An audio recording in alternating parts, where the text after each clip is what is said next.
Most people think heart attacks announce themselves. Chest pain, left arm going numb, a dramatic collapse. That is what the movies show. That is what most people expect. But after 60, the most dangerous cardiac events are the quiet ones. The ones that build slowly while you sleep. No warning, no time to call for help, no second chance. And here is what shocks most of my patients when I tell them this in the recovery room. Those events are almost always triggered by something ordinary, something completely unremarkable, something you did before turning off the light. If this is the kind of honest, life-saving information you need, please subscribe to this channel right now, hit the like button, and share this with someone you love. Drop your location in the comments below so we know where our viewers are watching from. Your support means everything and helps this reach more people who need it. I am Dr. Andre Moss. I am a cardiac surgeon. I have spent over 20 years opening chests, repairing arteries, and holding hearts in my hands. I have also spent 20 years watching the same preventable patterns repeat themselves over and over in patients who had no idea what they were doing to themselves every single night. Tonight, I am going to show you 5 of those patterns. 5 habits that are quietly loading the gun while you sleep. And then I will show you exactly how to unload it, one simple evening at a time. Stay with me. What you learn in the next few minutes may be the most important thing you hear this year. Here is something most people do not know. Your cardiovascular system does not take a break when you fall asleep. It shifts gears. In a healthy body, nighttime is when your blood pressure naturally dips, usually 10 to 20% lower than during the day. Your heart rate slows, your arteries relax. It is a biological reset, a form of maintenance the body has been running for your entire life. But after 60, that system becomes less reliable. The blood vessels stiffen, the pressure regulation gets less precise.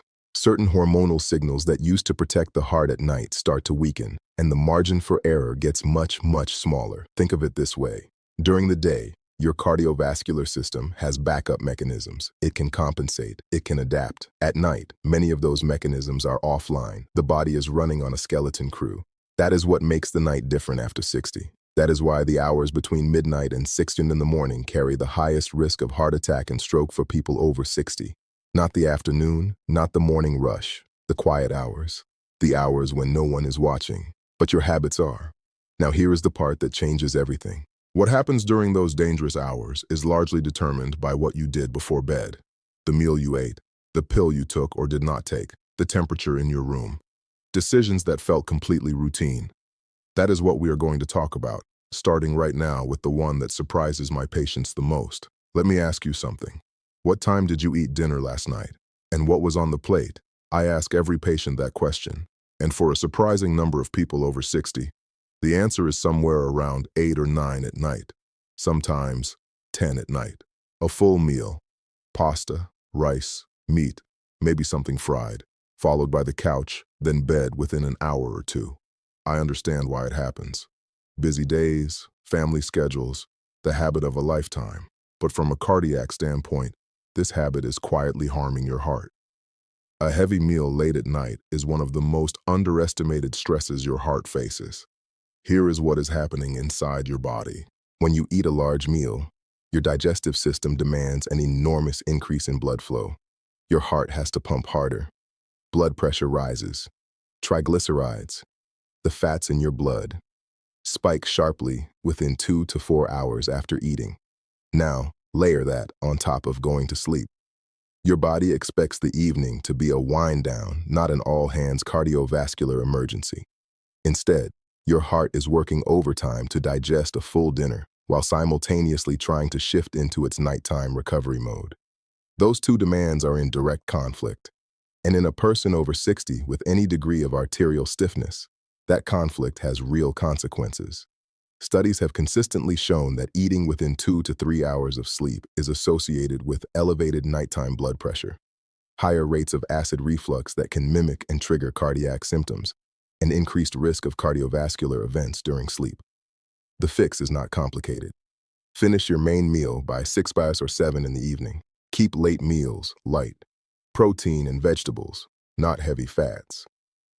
Does your dinner schedule look anything like what I just described? You would be surprised how many people answer yes and never connected it to their heart. Now this one, I need you to take very seriously because this is where the most preventable damage happens. In my clinical experience, if you are over 60 and you take medication for high blood pressure, and statistically, more than 60% of people in that age group do, the timing of that medication matters enormously, more than most doctors take time to explain. For most people, blood pressure follows a predictable curve through the day. It rises in the morning, peaks in the afternoon, and dips at night. But a significant portion of people over 60, particularly those with hypertension, do not get that nighttime dip. Their pressure stays elevated, or it actually surges during the early morning hours. This condition is called nocturnal hypertension, and most people have never heard of it. It is dangerous in ways that daytime high blood pressure is not.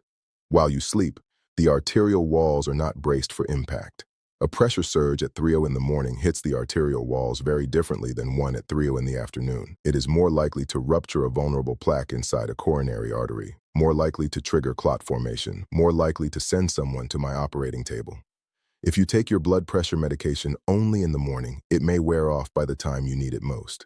If you forget it entirely, you may be leaving yourself completely unprotected during the most vulnerable hours of the night.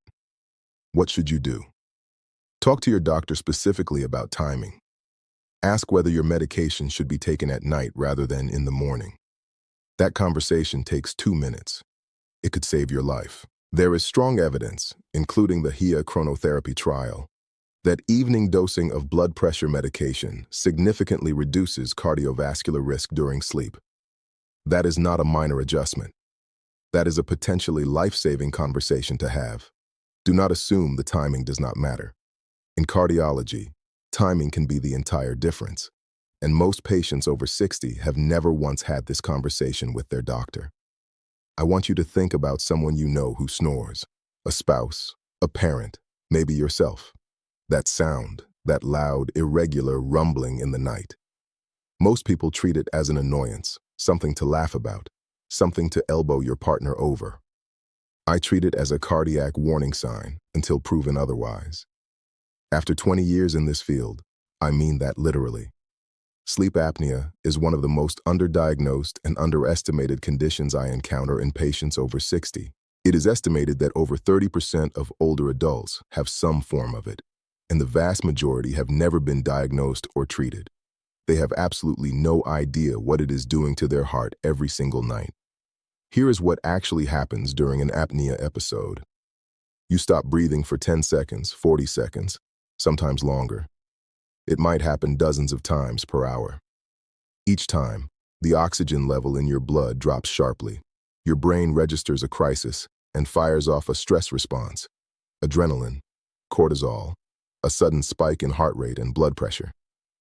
Your heart jolts awake essentially while the rest of you is still asleep, night after night, year after year. Now imagine that happening 30, 40, 50 times in a single night. What that does to the cardiovascular system is not subtle. Sleep apnea is directly associated with a 3 times higher risk of heart attack. That number alone should stop you cold. It is strongly linked to irregular heart rhythms, including atrial fibrillation, which itself dramatically raises stroke risk. It accelerates the thickening and stiffening of arterial walls. And because the person is asleep for all of it, they often have no idea until something serious happens. The warning signs are not always obvious. Yes, loud snoring is one, but there are others. Watch for waking up with headaches, feeling exhausted even after a full night of sleep, needing to urinate frequently during the night, waking up with a dry mouth or a feeling of choking. If any of those sound familiar, talk to your doctor about a sleep study. Here is what I tell my patients directly. If you snore heavily, you are over 60, and you have any history of heart disease or stroke, getting evaluated for sleep apnea is not optional. It is part of your cardiac care. Full stop. The treatment, most commonly a CPAP device, is not glamorous. I know that. But the data on what it does for heart health is remarkable. Patients who comply with CPAP therapy show measurable reductions in blood pressure, lower rates of atrial fibrillation, and significantly reduced cardiac risk. One device, one habit, Enormous protection. Does anyone in your household snore? Have you ever been told you stop breathing in your sleep? Think carefully before you move on from this one. This next habit is driven by something completely logical, and that is exactly what makes it so easy to overlook. Many people over 60 deliberately limit how much they drink in the evening. The reason makes perfect sense. They want to avoid waking up at 2 o'clock in the morning to use the bathroom. Disrupted sleep is uncomfortable. Getting up at night increases fall risk, so they cut fluids after dinner, sometimes after 4 in the afternoon. I understand the reasoning completely. But from a cardiovascular standpoint, going to bed, even mildly dehydrated, is a meaningful risk factor, and one that almost nobody talks about. When you are dehydrated, your blood becomes more viscous, thicker. It does not flow as freely through your vessels. For a young cardiovascular system, that is a manageable inconvenience. For a person over 60 dealing with arterial stiffness and plaque, it is a very different story. Thick blood moves slowly through already narrowed arteries. It is more prone to forming clots. And here is the timing problem most people do not consider. During sleep, your heart rate naturally slows. Blood moves more slowly through the system anyway. Now combine slow circulation with thicker blood in a body that has been lying still for 7 or 8 hours, in arteries that may already be narrowed. That combination, dehydration, slow heart rate, reduced movement, and vessel disease, is one of the reasons strokes and heart attacks cluster in the early morning hours. The fix here is genuinely simple. Drink a full glass of water before bed. Not a large amount, just 8 ounces. That is all it takes. Enough to ensure your blood is not thickening unnecessarily while you sleep. Keep another glass on your nightstand for when you wake up. That moment of mild thirst at 2 in the morning. Your body is asking for something your heart also needs. You do not have to choose between sleep and cardiovascular protection. Here is one that surprises almost every patient I mention it to, because it sounds almost too simple to matter. What temperature is your bedroom at night? Most people have never once thought about it in terms of heart health. They think about comfort. They think about personal preference. But there is a specific range that your cardiovascular system prefers. And outside of that range, your heart is quietly working harder than it should be. Let us start with too warm. When your bedroom is above about 22 degrees, roughly 72 degrees, your body works to dissipate heat throughout the night. Your blood vessels dilate. Your heart rate stays elevated. Sweating increases fluid loss, which brings us right back to the dehydration problem we just discussed. And critically, your sleep quality drops. You spend less time in the deep restorative stages where the heart gets its best overnight recovery. Now the opposite, a bedroom that is genuinely cold, below 16 or 17 degrees C, creates a different kind of cardiovascular stress. Cold causes vasoconstriction. Your blood vessels tighten to preserve core body heat. Blood pressure rises. The heart has to push against more resistance. For someone with existing coronary artery disease or hypertension, that nighttime pressure increase is not trivial. The optimal range for sleep and cardiovascular protection is between 18 and 20 degrees, 65 to 72 degrees. That window keeps your body in thermo-neutral territory, vessels relaxed, heart rate low and steady, sleep staying deep. One setting, real protection. Everything I have described so far might sound like a long list of things to worry about. I want to reframe that completely, because when you look at all 5 habits together, what you actually have is a blueprint, a simple, practical evening routine that addresses every single one. I call it the heart-safe evening routine, and it fits into a normal life without any dramatic changes. Here is how it looks. Between 6 and 7 in the evening, that is your window for the main meal. Lean protein, vegetables, a moderate portion of carbohydrates if you need them. Not a feast, not a fast, just a proper dinner at a civilized hour, giving your heart a full 3 to 4 hours to settle before sleep. At 7, water and medications. Water and, if your doctor has not specifically discussed the timing of your blood pressure medication with you, this is your reminder to have that conversation. Evening dosing may be significantly more protective. Take that question seriously. Between 8 and 9 is your wind down window. A gentle walk, some reading, a calm conversation. This is the time to step away from screens, particularly bright phone screens, which suppress melatonin and keep the nervous system alert far longer than it should be before sleep. By 9 check your bedroom, adjust the thermostat, open a window briefly, and set a glass of water on the nightstand. These take 90 seconds. They matter. By 10 you are in bed. And here is one final detail that costs you absolutely nothing. If you snore, or if you have been told you stop breathing during sleep, try sleeping on your side rather than your back. Back sleeping worsens airway obstruction dramatically. A simple positional change can reduce apnea episodes significantly while you work toward a formal evaluation. Dinner by 7 hours, water and pills at 7 hours, calm evening until 9 hours, room prepared by 9 hours, bed by 10 hours, on your side. The question is never whether this routine works. The data is clear that it does. The question is whether you will actually do it. And that is a question only you can answer. Now, I want to be honest with you for a moment, not as a content creator, but as a surgeon. I have stood at an operating table at 3 in the morning holding a heart that stopped because of a clot that formed overnight in a narrowed artery. I have spoken to families in waiting rooms at dawn, families who had no idea anything was wrong when they said goodnight a few hours earlier. I have read autopsy reports on people who were planning their grandchildren's birthdays the week before. And in case after case, the contributing factors were not mysterious. They were a late dinner, a skipped medication, a bedroom that was too warm, a body that was quietly running out of water, an airway that had been collapsing silently for years while everyone assumed the snoring was just snoring. These are not exotic risk factors. They are not rare. They are the background noise of millions of ordinary evenings. And that background noise, accumulated night after night, year after year, can become a cardiac event that nobody saw coming because nobody knew to look. Here is the truth that 20 years in the operating room has given me.